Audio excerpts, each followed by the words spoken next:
Hello दोस्तों, नमस्कार। स्वागत है आप सभी का आपके अपने यूट्यूब चैनल पे। मैं आपकी होस्ट डॉक्टर सीमा तिवारी एक बार फिर आपके लिए लेके आ गई हूँ ओल्ड क्वेश्चन पेपर से संबंधित महत्वपूर्ण वीडियो।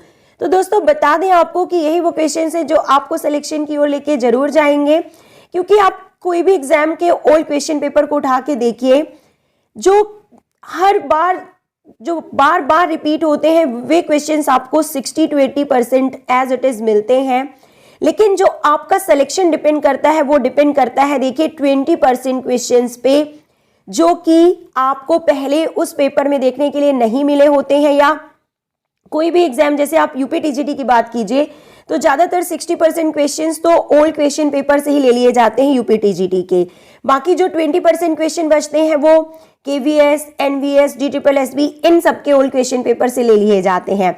अब बचते हैं आपके 20% क्वेश्चन जो कि यूनिक क्वेश्चंस होते हैं और जो कि उस एग्जाम में पहले नहीं पूछे गए होते हैं, और ये 20% क्वेश्चन लिए जाते हैं यूजीसी नेट के क्वेश्चन पेपर से। हम आपको बता रहे हैं दोस्तों, तो ये वीडियो बहुत ही हेल्पफुल है जो कि हम आपको इन दिनों प्रोवाइड करा रहे हैं। ये आपकी यूजीसी नेट एग्जाम में प्रिपरेशन के साथ साथ सभी कॉम्पिटिटिव एग्जाम में आपको हेल्पफुल होंगे, इसलिए इन वीडियोस को आप पूरा लास्ट तक जरूर देखा कीजिए। ये मत सोचिए कि ऐसे क्वेश्चंस तो एग्जाम में आएंगे ही नहीं, ये इनको पढ़ने का कोई मतलब नहीं है, बिल्कुल गलत है अगर आप ऐसा सोचते हैं। तो शुरू करते हैं हम आज का वीडियो एक बहुत ही इंपॉर्टेंट क्वेश्चन के साथ। देखिए, जो कि मास्लो की हायरार्की से संबंधित है यहाँ पे, and it is asking that कि मास्लो ने अभिप्रेरणा के सिद्धांत का संतुष्ट विकास किया, जिसका लक्ष्य मानवीय आवश्यकताओं के सभी प्रकारों की व्याख्या करना था तथा स्वयं को संतुष्ट करने के लिए लोग जिन आवश्यकताओं का चयन करते हैं इनको चिन्हित किया था इन्होंने।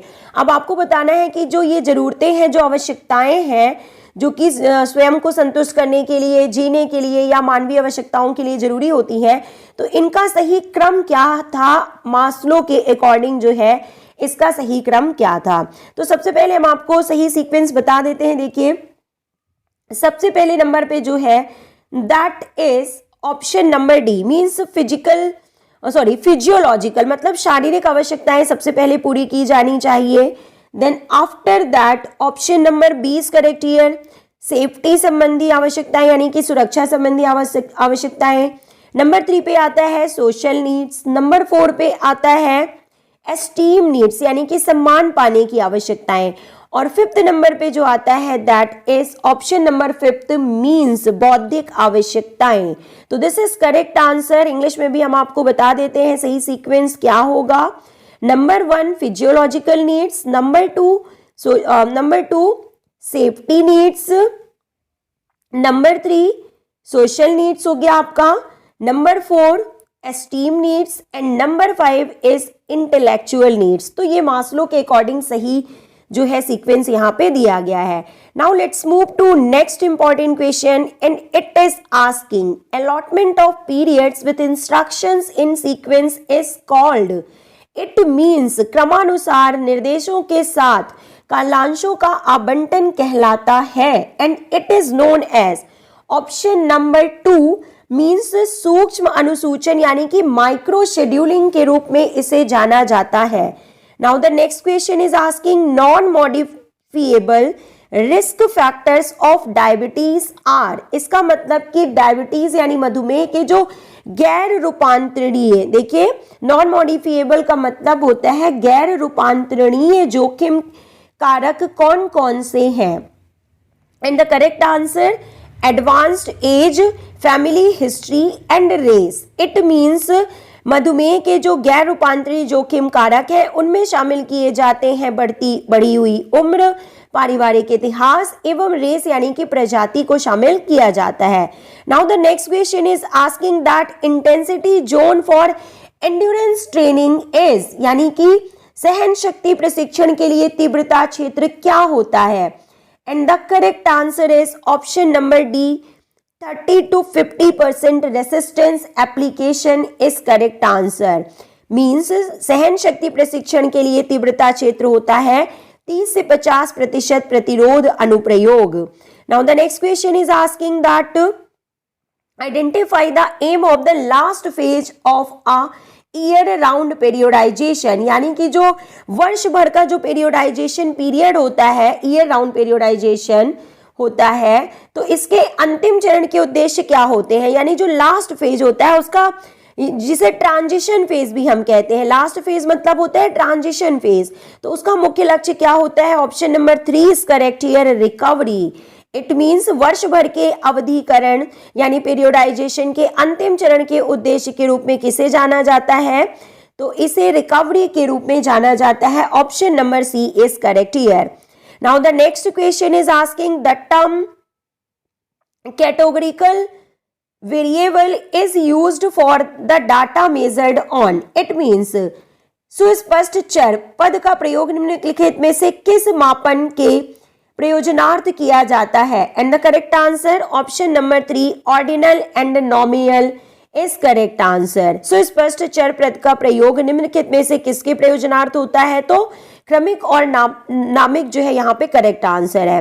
Now the next question, which of the following 3 test are the part of Barrow item general motor ability test? तो देखिए एक क्वेश्चन तो आपका यहाँ पे ये तैयार हो गया कि जो बैरो आइटम टेस्ट है, बैरो का जो 3 आइटम टेस्ट है वो जनरल मोटर एबिलिटी टेस्ट के रूप में जाना जाता है। और इसमें कौन कौन से टेस्ट बैटरी आइटम्स को शामिल किया जाता है दोस्तों? Standing broad jump, zig zag and medicine ball put 6 LVS, इन तीनों बैटरी आइटम्स को शामिल किया जाता है। Now the next question is asking that pick out the correct group of words resembling the basic functions of management, यानी कि उन वर्ड्स को आपको सेलेक्ट करना है, उन वर्ड्स ऑफ ग्रुप को सेलेक्ट करना है जिसमें मैनेजमेंट के फंक्शंस को शामिल किया जाता है। And the correct answer is option number 1। It means planning, organizing, coordinating, commanding and controlling.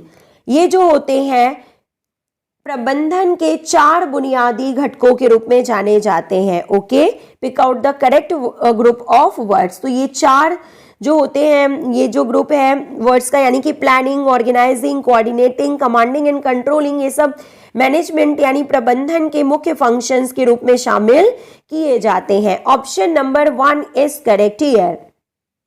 Now the next question is asking that select the correct sequence of chronology of under mentioned Olympic games, यानी कि नीचे दिए गए Olympic खेलों को सही कालानुक्रम में आपको व्यवस्थित करना है। Option number 1 is correct here. Rome Olympic 1960 में हुए थे, टोक्यो 64 में हुए थे, मैक्सिको 68 में हुए थे और म्यूनिक ओलंपिक जो थे वो 72 में हुए थे। तो ये क्रोनोलॉजिकली यानी कि ईयर बाय ईयर जो है सही सीक्वेंस है जो ओलंपिक गेम्स हुए थे उनके ईयर का। Now the next question is asking that arrange the heat disorder in ascending order of their severity. It means ताप विकारों को, देखिए हीट डिसऑर्डर का मतलब होता है कि ताप विकारों को आपको जो है असेंडिंग ऑर्डर में, यानी कि ताप विकारों को उनकी गंभीरता के अनुसार बढ़ते क्रम में आपको व्यवस्थित करना है। एंड द करेक्ट आंसर हम आपको बता देते हैं कि सबसे पहले कौन सा होगा, उसके बाद क्या होगा, गंभीरता के क्रम में, यानी कि जो सबसे ज्यादा जो सीवियर है उसके बाद कम सीवियर है और इसके बाद इस तरह से। ओके, नो सॉरी, बढ़ते क्रम में बताना है, यानी कि सबसे कम खतरे वाला, फिर उससे ज्यादा, फिर उससे ज्यादा, फिर उससे ज्यादा। तो सबसे पहले देखिए ताप ऐठन आएगा नंबर 1 पे। Okay, this is number 1। और उसके बाद आएगा ताप साइनोस्कोप नंबर 2 पे। जल की कमी के कारण परिश्रांति जो है यानी कि डी नंबर जो है ये 3 नंबर पे आएगा। देन लवण की कमी के कारण जो है परिश्रांति नंबर 4 पे आएगा। देन आफ्टर दैट ताप घात जो है वो नंबर 5 पे आएगा। तो ये यहाँ पे सीवियरिटी के अकॉर्डिंग जो है यानी कि गंभीरता के अनुसार बढ़ते क्रम में ये सही सीक्वेंस है। Option number D is correct here. It means CBDEA is correct answer. Now the next question is asking that find the correct fluid friction dependent factors from the options given below. यानी कि देखिए fluid friction पहले ही हमने आपको बता दिया है, तरल परिवर्ती घर्षण जो है फ्लूइड फ्रिक्शन डिपेंडेंट फैक्टर्स की पहचान आपको यहाँ पे करना है।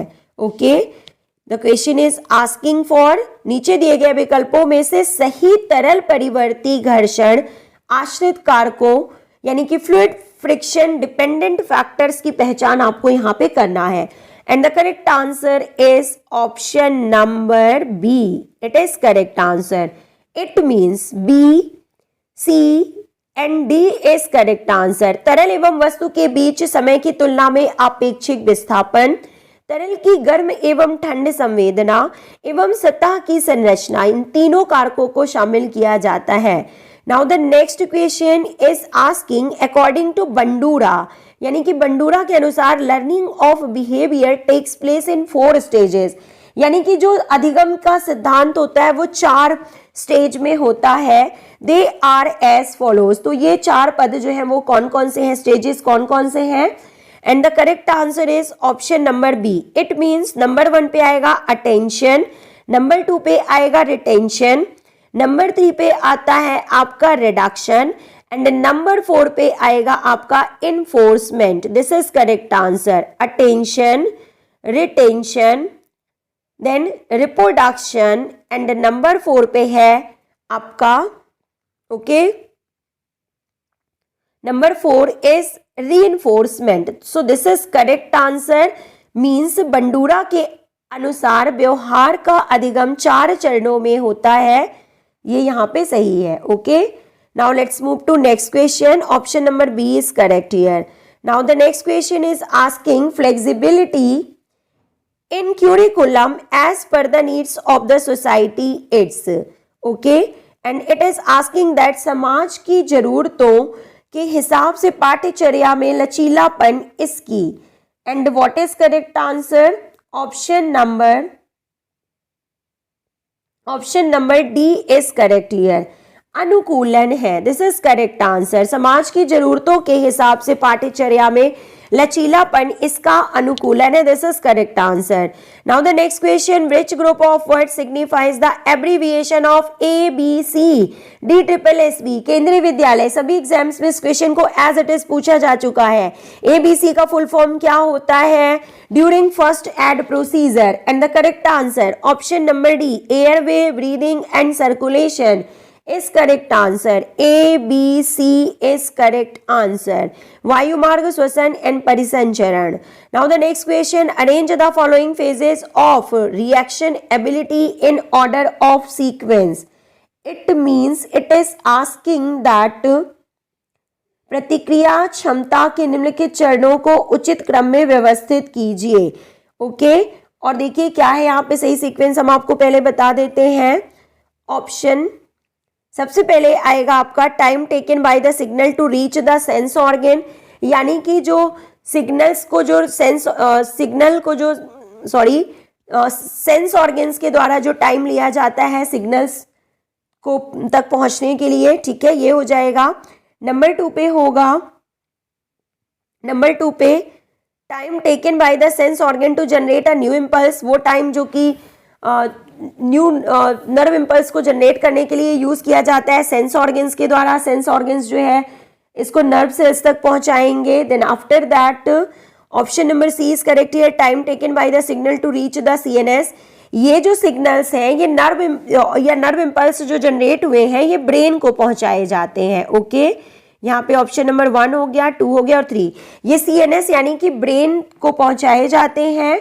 Then after that time taken by CNS to generate motor nerve impulse, यानी कि जैसे ही मैसेज ब्रेन तक पहुंचते हैं तो ब्रेन इनको रिकॉग्नाइज करता है, CNS यानी ब्रेन एंड स्पाइनल कॉर्ड, और फिर इसके बाद जो है ये मोटर नर्व्स के थ्रू जो है ये to generate motor nerve impulse, जो नर्व्स होती हैं उनके थ्रू ये मैसेज वापस भेजता है ब्रेन ग्लैंड्स को या अदर बॉडी पार्ट्स को या मसल्स को, ताकि रिएक्शन जो है वो परफॉर्म हो सके। मींस लास्ट स्टेप जो होगा वो होगा आपका number 5, time taken by the motor nerve impulse to reach the muscle, यानी कि वो टाइम जो कि मोटर नर्व के द्वारा इम्पल्सेस, यानी कि मोटर नर्व वो नर्व है जो कि वापस मैसेज को लेके आती हैं ब्रेन से और मसल्स तक पहुंचाती हैं, और इसके फलस्वरूप जो है प्रतिक्रिया देखने को हमें मिलती है, यानी कि रिएक्शन एबिलिटी देखने को मिलती है। तो option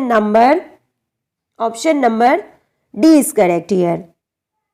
Now the next question, ये है, आप देखिए हिंदी में भी इस क्वेश्चन को देख सकते हैं कि प्रतिक्रिया क्षमता के निम्नलिखित चरणों को उचित क्रम में व्यवस्थित करना है। Okay, now the next question is asking that following are commands in SPSS 17 for starting ANCOVA and the correct answer is option number, बता रहे हैं हम आपको, ADNC is correct answer. It means analyse, then general linear model and repeated measures, ये correct answer है।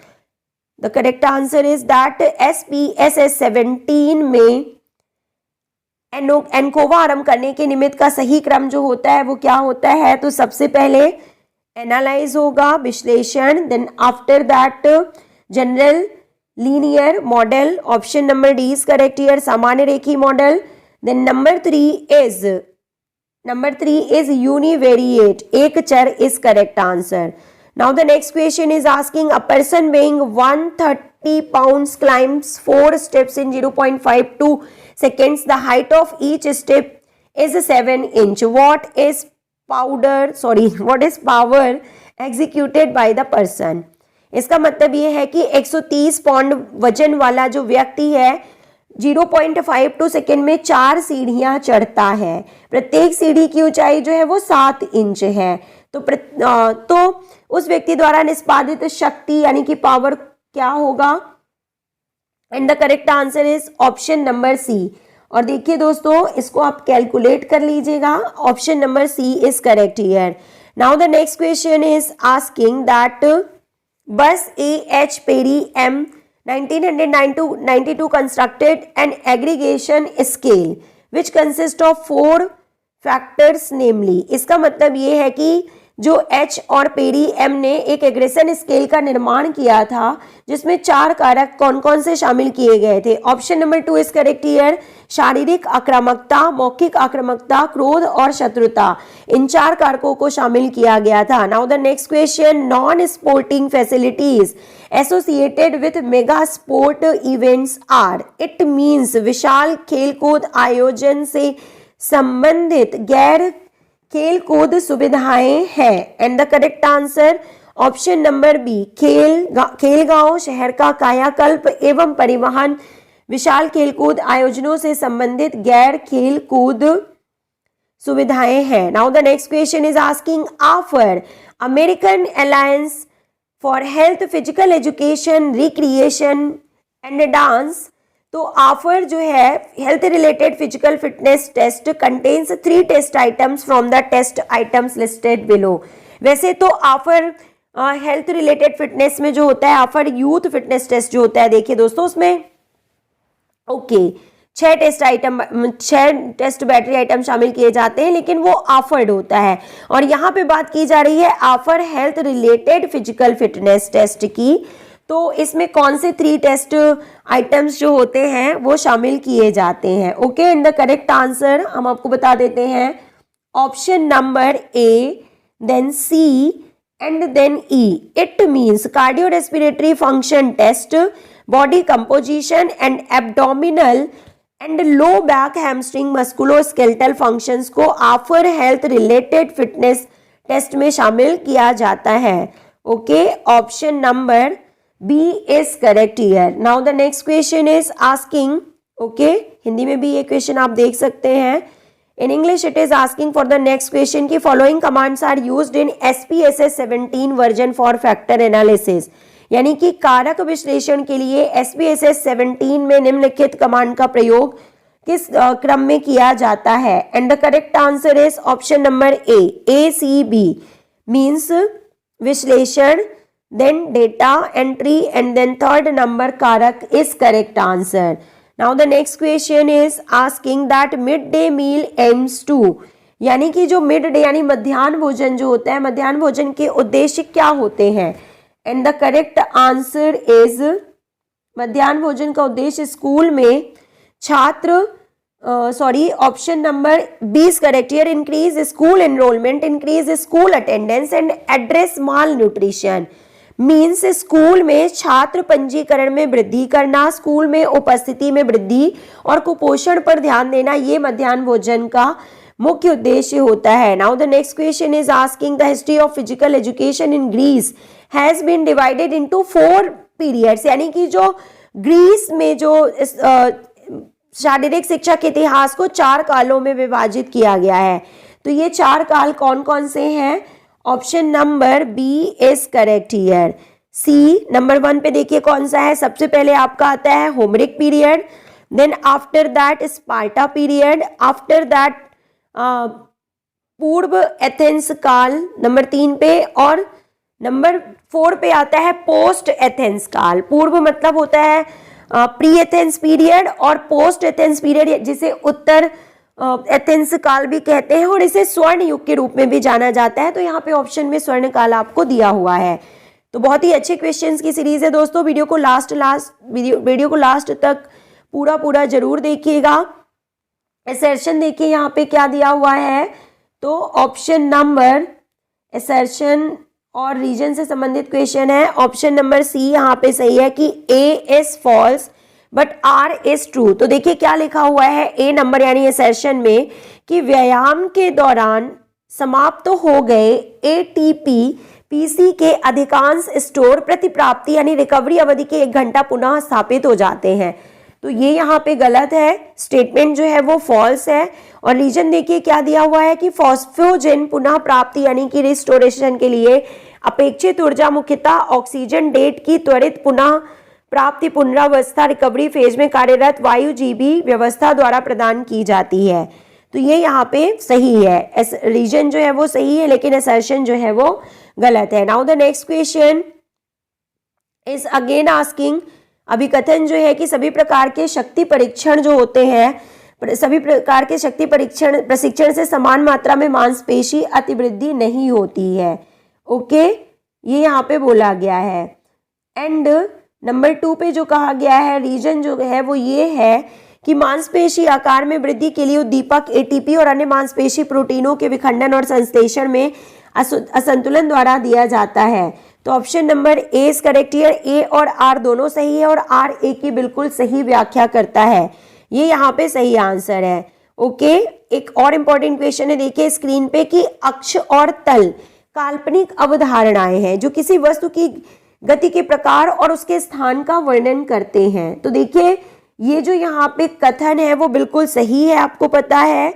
और reason हम देख लेते हैं क्या दिया हुआ है कि जो मीडियल प्लेन होता है, मीडियल प्लेन से समकोण पर स्थित किसी वस्तु से गुजरती हुई रेखा पश्च एवं अग्र यानी कि पोस्टीरियर एवं एंटीरियर भागों में विभाजित करती है।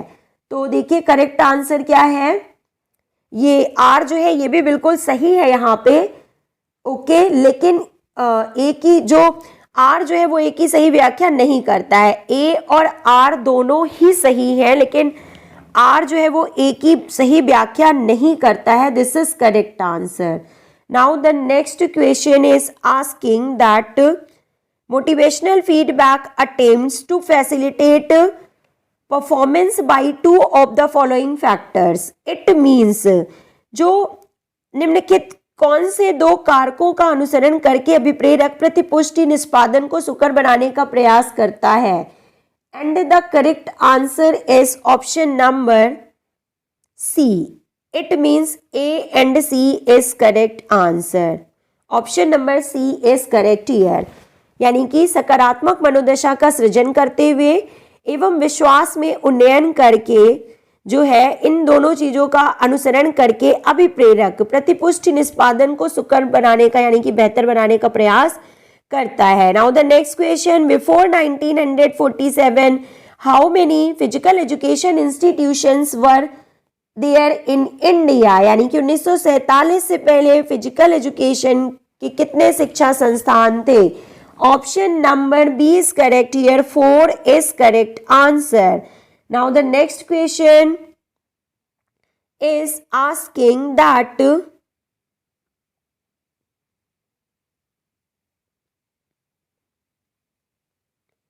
और मूव करते हैं हम नेक्स्ट क्वेश्चन की ओर कि जो achievement based curriculum caters to, it means जो उपलब्धि आधारित पाठ्यचर्या पूरा करती है। ये पूछा गया है क्वेश्चन में that दैट उपलब्धि आधारित पाठ्यचर्या पूरा करती है। और करेक्ट आंसर क्या है देखिए हम आपको बता देते हैं, option number A and D is correct here. विद्यार्थियों की विशेष आवश्यकताओं को पूरा करती है पाठ्यचर्या, यानी कि क्यूरिकुलम या सिलेबस या आप कह सकते हैं पाठ्यचर्या। और दूसरा जो है डी नंबर की अधिगम में दुसाध्यता की शीघ्र पहचान करना। ये दोनों यहाँ पे करेक्ट आंसर है। Now the next question is asking arrange the initial steps of construction of swimming pool in proper sequence, यानी कि किसी तरण ताल, यानी कि स्विमिंग पूल की बात की जा रही है कि निर्माण के आरंभिक चरणों को आपको सही अनुक्रम में व्यवस्थित करना है। And the correct answer is, हम आपको सही आंसर बता देते हैं। देखिए यहाँ पे सबसे पहले जो होगा कि ताल पुल यानी स्विमिंग पूल का डिजाइन तैयार करना, देन आफ्टर दैट अनुमति प्राप्त करना, देन आफ्टर दैट क्षेत्र का उत्खनन करना, एंड देन आफ्टर दैट भूमि का श्रेणीकरण करना। ये यहाँ पे बिल्कुल सही सीक्वेंस है स्विमिंग पूल के निर्माण के चरणों के लिए, सही चरणों के लिए।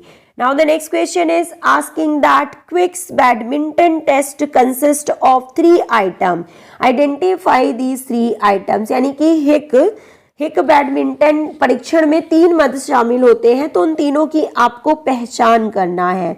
And the correct answer is option number B means clear test, then C means smash test, and then E means strategy test. इन तीनों को शामिल किया जाता है हिक्स बैडमिंटन टेस्ट में।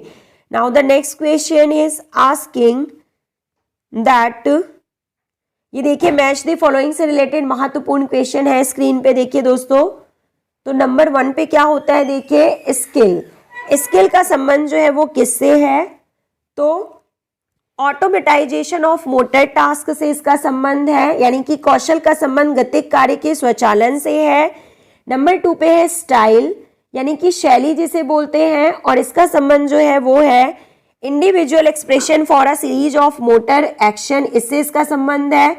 देन टेक्निक का संबंध जो है वो नंबर 1 यानी motor procedure for tackling a motor task से है।